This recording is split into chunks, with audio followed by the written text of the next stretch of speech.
வணக்கம் ஜிஎஸ்ஃபாம் எல்லாரும் எப்படி இருக்கீங்க? அனதர் ஒரு டீட்டெயில்டு வாக் அரவுண்ட் வீடியோவில் உங்களை சந்திப்பதில் மிக்க மகிழ்ச்சி. இன்றைக்கி நம்மக்கிட்ட என்ன வாகனம் இருக்குன்னா மஹிந்திரா பொலிரோ. இந்த பையனை பொறுத்த வரைக்கும் வந்து ரூரல் ரோட்ஸில், அதாவது வில்லேஜ் ஏரியாவில் இருக்கக்கூடியவங்க, கிராமப்புறம் இருக்கக்கூடியவங்க ரொம்ப வந்து கம்பீரமான ஒரு வண்டி வேணும். எந்த விதமான ரோட்ஸில் வேணால் நான் கொடுப்பேன், எவ்வளோ லோட்ஸ் வேணால் வைப்பேன். எனக்கு வந்து ரக்குடாக சாலிடான ஒரு ஸ்போர்ட் யூட்டிலிட்டி வெஹிக்கிள் வேணும் அப்படின்னு நினைக்கிறவங்களுக்கு டெஃபினெட்லி ரொம்பவே பிடித்தமான ஒரு வண்டின்னு சொல்லலாம். இந்த வண்டியை பொறுத்த வரைக்கும் வந்து டிஃப்ரெண்ட் வேரியன்ட்ஸ் இருக்குங்க. B4, B6 ஆப்ஷனல், B8 அப்படின்னு சொல்லி டிஃப்ரெண்ட் வேரியன்ட் ஆப்ஷன்ஸ் கொடுத்துருக்காங்க. இப்போது ஸ்லைட்லி வந்து பார்த்திங்கன்னா ஒரு சின்ன ஒரு அப்டேட் கொடுத்துருந்தாங்க. அந்த அப்டேட்டை பொறுத்து பார்க்கும்போது ஒரு காஸ்மெட்டிக் சேஞ்சஸ், அதுக்கப்புறம் வந்து சஸ்பென்ஷனில் சின்ன சின்ன ட்வீக்ஸ், அப்புறம் வந்து நிறைய பேர் கேட்குறது பொலிரோ வாங்கலாமா, பொலிரோ நியோ வாங்கலாமா, இந்த மாதிரி கேள்விகள். இது எல்லாத்தையுமே இந்த வீடியோவில் நம்ம தெரிஞ்சுக்க போகிறோம். இந்த B6 அண்ட் B6 ஆப்ஷனலுக்கும் உள்ள வித்தியாசம் என்ன அப்படின்னு கேட்டிங்கன்னா, கிட்டத்தட்ட அந்த ப்ரைஸ் பாயிண்ட்டில் நமக்கு ரியர் வைப்பர் வாஷர் ஆட் பண்ணி கொடுக்குறாங்க. அது கூட வந்து டிரைவர் இன்ஃபர்மேஷன் டிஸ்பிளேங்க, அதாவது இந்த average fuel economy, distance to empty, இந்த மாதிரி விஷயங்கள்லாம் காமிக்கணும். அது ஆட் ஆகுதுங்க. B4 வந்து பார்த்திங்கன்னா ரொம்ப பேசிக்காக இருக்கும். அதை தாண்டி B6 வாங்கும்போது வந்து சஃபிஷியன்ட் ஃபீச்சர்ஸோட மேட்ச் பண்ணி கொடுக்குறேன். B6 ஆப்ஷனல் அப்படின்றது வந்து பார்த்திங்கன்னா அதிலிருந்து ஒரு சின்ன வேலை ஆட் ஆகுது. அதுக்கப்புறம் வந்து டாப் ஆஃப் த லைன் நீங்கள் B8 போகிறீங்க அப்படின்னா அங்கே வந்து ஒரு 80,000 டிஃபரன்ஸ் இருக்குது. அந்த 80,000 வந்து பார்த்திங்கன்னா 16 இன்ச்சில் டியூல் டோன் அலைவல்ஸ் ஆட் பண்ணியிருக்காங்க. அது கூட உங்களுக்கு அடிஷ்னலாக லெதரைட் அப்போல்ஸ்ட் அப்படின்றது கிடைக்குது. ஸோ இதுதான் வேரியண்ட்டை பொறுத்து இருக்கக்கூடிய மாறுபாடுகள்ங்க. சரி, வீடியோக்குள்ளே ஃபர்தராக போய் இந்த காரில் என்னெல்லாம் பாசிட்டிவ்ஸ் இருக்குது, என்னெல்லாம் நெகட்டிவ்ஸ் இருக்குது அப்படின்றத தெளிவாக தெரிஞ்சுக்கலாம். இன்றைக்கி நமக்கு இந்த வீடியோ எடுக்க உதவிய எஸ்ஆர்எஸ் மஹேந்திரா தஞ்சாவூருக்கு ஒரு சின்ன ஷோட்டு கொடுத்துடலாமுங்க. வாங்க வீடியோக்குள்ளே போகலாம்.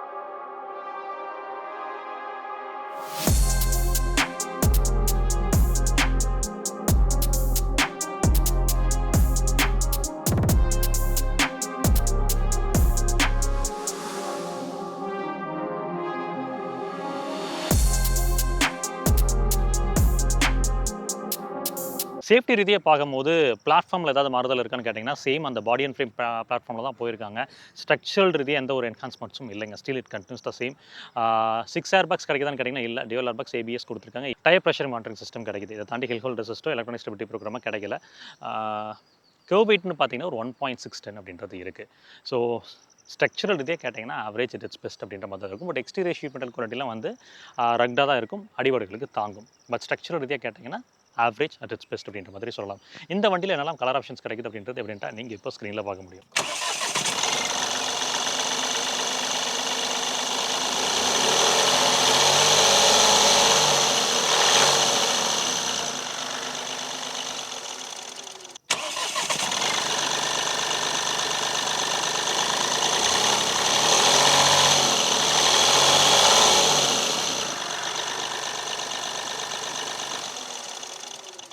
என்ஜின் அப்படின்னு பார்க்கும்போது இங்கே 1.5 லிட்டர் 3 சிலிண்டர் அந்த டர்போ டீசல் என்ஜின் தான் கொடுத்துருக்காங்க. இங்கே வந்து பவர்னு பார்த்தீங்கன்னா ஒரு 75 BHP, 210 newton metres of torque அப்படின்றது ப்ரொடியூஸ் பண்ணி கொடுக்கும். இந்த சேம் நீங்கள் பொலிரோ நியோவில் பார்க்கக்கூடிய அதே இன்ஜின் தான். பட் வந்து பார்த்தீங்கன்னா அந்த டியூனிங் அப்படின்றது டிஃப்ரெண்ட்டாக இங்கே பண்ணியிருக்காங்க. ஸோ இந்த இன்ஜினோட பவர் டெலிவரி கேட்டிங்கன்னா லீனியராக இருக்கும். சார்ஜை பொறுத்த வரைக்கும் ரொம்ப அக்ரெசிவாக இருக்குமான்னு கேட்டிங்கன்னா இந்த BS6 ஸ்டேஜ் 2 வந்ததுக்கப்புறமே இது எல்லாமே மாறிடுச்சுங்க. ஸோ டீசல் அப்படின்னாவே வந்து பார்த்தீங்கன்னா டிபிஎஃப் வந்து கொஞ்சம் கேர் பண்ணிக்கணும், கொஞ்சம் ரே பண்ணி ஓட்டுங்க. அப்போ தான் அந்த டிபிஎஃப் இஷ்யூலாம் வராமல் இருக்கும். இங்கே மேலே வந்து பார்த்தீங்கன்னா நல்லா திக் ஷீட் ஆஃப் இன்சுலேஷன் அப்படின்றது கொடுத்துருக்காங்க. NVH பேடிங் ஏதாவது கிடைக்குதான்னு கேட்டிங்கன்னா அது மாதிரிலாம் இல்லை. கீழே வந்து என்ஜின் கார்டு வந்து எதுவும் கொடுக்கப்படவில்லை. ஸோ இது வந்து ஒரு ரியல் வீல் டிரைவ் கான்செப்ட்டில் வரக்கூடிய என்ஜின்ங்க. ரியல் டைம் மைலேஜ் கேட்டிங்கன்னா உங்களுக்கு அரௌண்ட் வந்து ஒரு 12 to 14 வரைக்குமே கிடைக்கும். நம்ம ஓட்டுறதை பொறுத்துன்னு வச்சுக்கோங்களேன். ரொம்ப மொல்லமாக ஓட்டினீங்கன்னா கொஞ்சம் பெட்டரான ஒரு மைலேஜ் எடுக்க முடியும். பர்ஃபார்மன்ஸ் ரீதியாக லோட் ஃபுல்லாக நம்ம உட்காந்து போகிறப்போ கண்டிப்பாக இழுக்குமான்னு கேட்டிங்கன்னா அதெல்லாம் கவலையே இல்லைங்க. தெரியும். நல்ல ஒரு ரக்டான ஒரு SUV அப்படின்ற மாதிரி சொல்லலாம். ஸோ என்ஜினை பொறுத்து இதுதாங்க. அடுத்து ஃப்ரண்ட் எக்ஸ்டீரியர் அப்படின்னு பார்க்கும்போது டவுன் த ரோட் கிராஃபிக் உங்களுக்கு டிப்பிக்கலான அந்த மஸ்குலர் ஸ்டைலிங் தான் போயிருக்காங்க. உங்களுக்கு ஹரிசாண்டல் ஸ்லாட்ஸில் வந்து அந்த கிரில்லை போட்டு முடிச்சிருக்காங்க. அதுக்கப்புறம் வந்து பார்த்திங்கன்னா ஒரு ஹனிகாம் மெஷ் டைப்பில் வந்து ஃப்ரண்ட் ஏர்டம் அப்படின்றது பண்ணியிருக்காங்க. உங்களுக்கு ஃபாக் லாம்ப்ஸ் இந்த மாடலில் கிடையாதுங்க. B6 ஆப்ஷனல் போகிறப்போ உங்களுக்கு கிடைக்கும். ஹெட் லாம்ப்ஸ் பொறுத்த வரைக்கும் ஒரு ஹாலஜன் பல்ப் தான். வெளிச்சம் டீசெண்டாக இருக்கும். வாங்கி அப்கிரேட் பண்ணிக்கோங்க. பம்பர்ஸோட குவாலிட்டியில் வந்து பார்த்திங்கன்னா தெரியுதுங்களா, ஃபைபர் கிடையாது, உங்களுக்கு பார்த்தீங்கன்னாவே தெரியும். ஸோ எந்த விதமான அடிபாடு கொடுத்தீங்கனாலும் மேக்ஸிமம் தாக்கு பிடிக்கும். இதுதான் பொலிரோவோட ஃப்ரண்ட் எக்ஸ்டீரியர் பொறுத்து 180 கிரவுண்ட் கிளியரன்ஸ் இருக்குது. 180 ரொம்ப குறைவாக இருக்குன்னு கேட்டிங்கன்னா இது லேடர் அண்ட் ஃப்ரம் சாசிங்க அப்படின்றப்ப இந்த 180 இன்னுமே ரொம்ப பெட்டராக ஃபங்க்ஷனல் ஆகும். இந்த பொலிரோவை பொறுத்து பார்க்கும்போது வீல் பேஸ்னு எடுத்திங்கன்னா 2680 அப்படின்றது இந்த பர்டிகுலர் மாடலோட வீல் பேஸாக இருக்குது. இந்த ப்ராடக்ட்டோட காம்படிட்டராக இருக்கக்கூடிய ப்ராடக்ட் வச்சு கம்பேர் பண்ணி உங்களுக்கு டைமென்ஷன் ரீதியாக இந்த பொலிரோ எங்கே பொசிஷன் ஆயிருக்கு அப்படின்றத காமிச்சிருக்கேன். நிறைய பேர் பொலிரோ நியோ கூட கேட்பீங்க, அது கூடயும் கம்பேர் பண்ணி காமிச்சிருக்கேன்.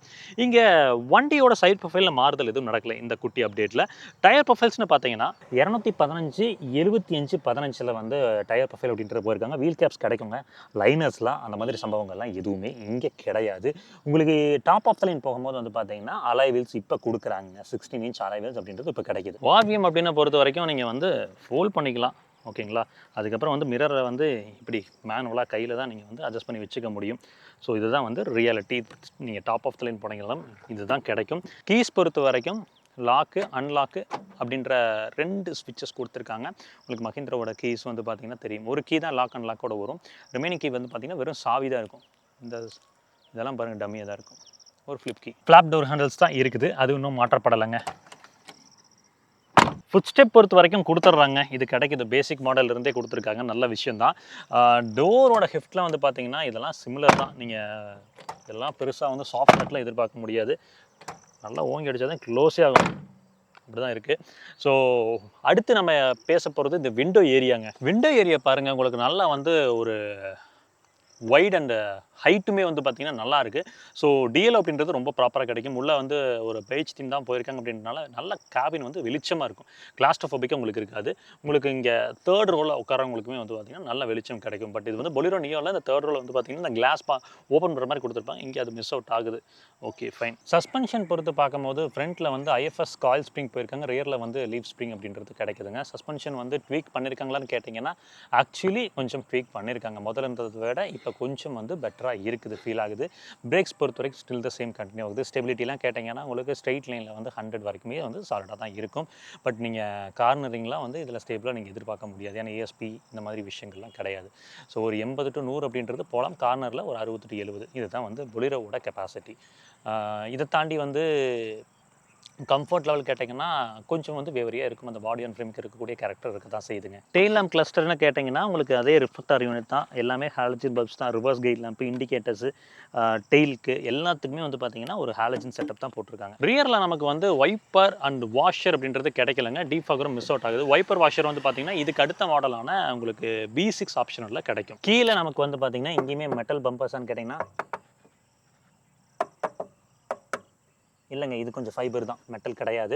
உங்களுக்கு இங்கேயுமே வந்து கால் வச்சு ஏறுறதுக்கு வந்து ஃபுட் ஸ்டெப் கொடுத்துருக்காங்க. 2 ரிவர்ஸ் பார்க்கிங் சென்சர் கிடைக்குது. கேமரா இல்லைங்க. டாப் ஆஃப் த லைன் போட்டிங்கனாலுமே அந்த மாதிரி சம்பவங்கள்லாம் இல்லை. ஸ்பேர் டயர் பொறுத்த வரைக்கும் வந்து சேம் ப்ரொஃபைலானு கேட்டிங்கன்னா ஆமாங்க, 215 75 15 தான் போயிருக்காங்க. இந்த உள்ளே போகிறதுக்கு முன்னாடி என்ன பிரச்சனைனா அந்த டோர் நிற்காதுங்க, நம்ம ஒருத்தர் கையில் பிடிச்சிக்கிட்டே இருக்கணும், அண்டை கொடுத்துக்கிட்டே இருக்கணும் போல். இது வந்து கண்டிப்பாக டெஃபினெட்லி ஒர்க் பண்ணியிருக்கலாம். இங்கே ஏறுறப்பெல்லாம் வந்து பார்த்திங்கன்னா இதை பிடிச்சிக்கிட்டு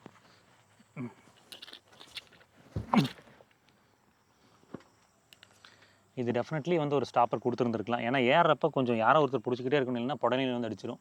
அது மட்டும் தான் ஏன்னு தெரியல. சரிங்க, பின்னாடி சீட் பெல்ட்ஸ்லாம் கிடைக்குதானா? அதெல்லாம் கிடையாதுங்க. பட் ஹெட்ரூம் வந்து டீசெண்டாக இருக்கும். உங்களுக்கு அண்டர் தை சப்போர்ட்டில் எதிர்பார்க்க முடியாது. நம்ம வீட்டில் வந்து ஒரு சின்ன ஒரு ஸ்டூல் போட்டு உட்காந்தோம்னா எப்படி இருக்குமோ அதே மாதிரி தான் இது. கொஞ்சம் வந்து பார்த்திங்கன்னா அந்த ஃபேப்ரிக்கில் போட்டு கொடுத்துருக்காங்க. 2 பேர் உட்காந்தாங்கன்னா முட்டி இடிக்குமான்னு கேட்டிங்கன்னா இடிக்கும். என்னோட ஹைட்டில் ஒரு 2 பேர் உட்காராங்கன்னா கண்டிப்பாக முட்டி இடிக்கும். மேபி குழந்தைங்க உட்காந்து வரதுக்கு கன்வீனியண்ட்டாக இருக்கலாங்க. ரியர் டோர் பேட்சில் வந்து பார்த்தீங்கன்னா உங்களுக்கு பவர் விண்டோஸ்க்கான ஸ்விட்ச் இங்கே லேவ் பண்ணியிருக்காங்க. டோர் ஓப்பன் பண்ணிக்கிறான ஹேண்டில்ஸ் வந்து பார்த்தீங்கன்னா ஒரு பேசிக்கான ஒரு ஹேண்டில் தான் போட்டு கொடுத்துருக்காங்க. Still it continues the same tradition அப்படின்ற மாதிரி எனக்கு ஃபீல் ஆகுது. இந்த இடத்துல வந்து பார்த்தீங்கன்னா ஒரு சாஃப்ட் பேடிங். இங்கே செகண்ட் ரோ ஸ்பேசிங் எப்படி இருக்குன்னு பார்ப்போம். ஆக்சுவலாக ஃபுட் ஸ்டெப்பில் கால் வச்சு அழகாக கமாண்டிங்காக உள்ளே ஏறி உட்காந்துக்க முடியும். உள்ளே வந்து உட்காந்து இது எதுக்கு கொடுத்துருக்காங்கன்னு தெரியலைங்க, ஆம்ரெஸ்ட் பண்ணவே முடியல. இது எனக்கு புரியல. 2 அட்ஜஸ்டபிள் ஹெட்ரெஸ்ட் கொடுத்துருக்காங்க. சென்டர் பேசஞ்சருக்கு ஹெட்ரெஸ்ட் கிடையாது. உங்களுக்கு 3 பாயிண்ட் ELR சீட் பெல்ட்ஸ் கிடைக்குதான்னு கேட்டிங்கன்னா சென்டர் பேசஞ்சர்லாம் நிலமை கஷ்டம்தான். ப்ராப்பராக இல்லைங்க சீட் பெல்ட்ஸை பொறுத்த வரைக்கும்.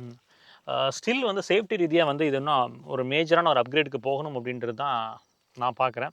மேலே கேபின் லேம்ப்லாம் கொடுக்கல, ஃப்ரண்ட் போகிறப்ப அங்கே ப்ளேஸ் பண்ணியிருக்காங்க. உட்காரதுக்கு கம்ஃபர்டபுளாக இருக்கான்னு கேட்டிங்கன்னா உண்மையிலுமே வந்து அண்டர் தை சப்போர்ட்டுக்கு சீட்டை வந்து இப்படி போட்டிருக்காங்களா, அண்டர் தை சப்போர்ட் எனக்கு உண்மையாக நல்லா இருக்குது உட்கார்றதுக்கு. கொஞ்சம் சாஞ்சு அண்டர் தி சப்போர்ட் மேலே தூக்கி அப்படியே ஜம்முன்னு உட்காந்துட்டு போகலாம் அப்படின்ற, அதாவது என்ன சொல்கிறதுங்க, ஒரு ரக்கடாக நம்ம ட்ராவல் பண்ணுறோம் அப்படின்றப்போ இது டெஃபினெட்லி வந்து அதுக்கான பிடிமானத்தை கொடுக்குது. அதுலலாம் டவுட்ஸே கிடையாது. கீழே வந்து அந்த சீட்ஸோட லேட்செல்லாம் மெட்டலில் தான் இருக்கிறதுனால காலை வைக்கும்போது டெஃபினெட்லி பார்த்து வைக்கணும், இல்லைன்னா வந்து காலை பொத்து விட்டுரும். ஓகேங்களா? ஸோ நிறைய விதத்தில் இந்த பொலிரோவை காட்டிலும் அந்த பொலிரோ நியோ வந்து எனக்கு பெட்டராக தோணுது. என்னன்னா, எனக்கு இந்த வண்டியோட ப்ரைஸிங் வந்து கிட்டத்தட்ட வந்து அரௌண்ட் வந்து 10-30 வருதுங்க. இதுலேயே டாப் ஆஃப் த லைன்லாம் போனீங்கன்னா 1150 கிட்ட போயிருது. இந்த ப்ரைஸிங்க்கு நீங்கள் வந்து பொலிரோ நியோவில் வந்து N10 வாங்கிட்டு போயிடலாம். N10 வந்து கிட்டத்தட்ட வந்து சிமிலர் ப்ரைஸிங்கில் தான் இருக்குது. கம்ஃபோர்ட் லெவல், குவாலிட்டி லெவல்ஸ் மற்ற எல்லாத்துலேயுமே ரொம்ப பெட்டராக எனக்கு பர்சனலாக படுது. ஸோ எண்ட் ஆஃப் 3 அது உங்களோட ஒப்பீனியன், டிசைட் பண்ணுறது. சாஞ்சு உட்காரத்துக்குலாம் நல்லா கம்ஃபர்டபுளாக கொடுத்துருக்காங்க. ஃபேப்ரிக்கோட குவாலிட்டிலாம் எந்த குறையும் சொல்ல முடியாதுங்க. அதெல்லாம் நல்லா தரமாக பண்ணியிருக்காங்க. நீங்கள் இங்கே லெக் ஸ்பேஸ் பாருங்கள், தெரியுதுங்களா? ஆப்டாக இருக்குங்க, ஓகேவாக இருக்கும்.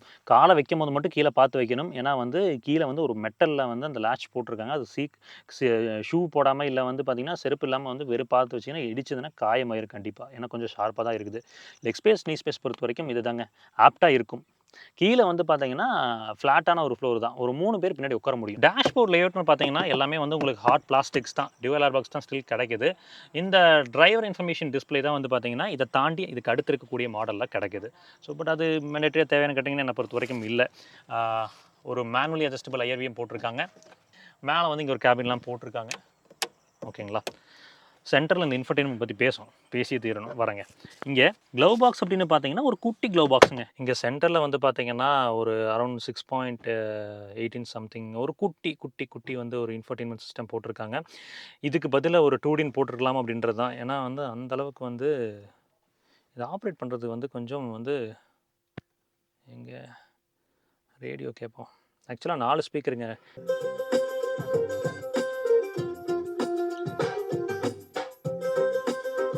ஆடியோ குவாலிட்டி பொறுத்த வரைக்கும் என்ன சொல்கிறதுனா, ஒரு இன்ஃபோடெயின்மெண்ட் சிஸ்டம் இருக்கணும். அதுக்கு ஒரு சிஸ்டம் கொடுத்துருக்காங்க. அப்படிதான் பேசிக்காக ஒன்றுங்க. அதாவது எதுவுமே பண்ணாமல் இருக்கிறதுக்கு அட்லீஸ்ட் வந்து இந்த எஃபோர்ட் போடணும் அப்படின்றது அவங்களோட ஐடியாலஜியாக போல இருக்குது. பட் கொஞ்சம் இதுக்கு பழக்கப்படணும்னு வச்சுக்கோங்களேன். பழக்கப்பட்டிங்கன்னா ஓகே தான். ஒரு யூஎஸ்பி கொடுத்துருக்காங்க, 2 யூஎஸ்பி ஸ்லாட் இருக்குது, ஒரு டைப் சி போர்ட் கொடுத்துருக்காங்க. யூஸ் பண்ணுறதுக்கு ஓகே விஷயம் இருக்குதுன்னு வச்சுக்கோங்களேன். ஆடியோ பொறுத்த வரைக்கும் ஃப்ரண்ட்டில் வந்து 2 ஸ்பீக்கர், பின்னாடி லாஸ்ட் ரோவில் 2 ஸ்பீக்கர் கொடுத்துருக்காங்க. ஏசி பார்த்தீங்கன்னா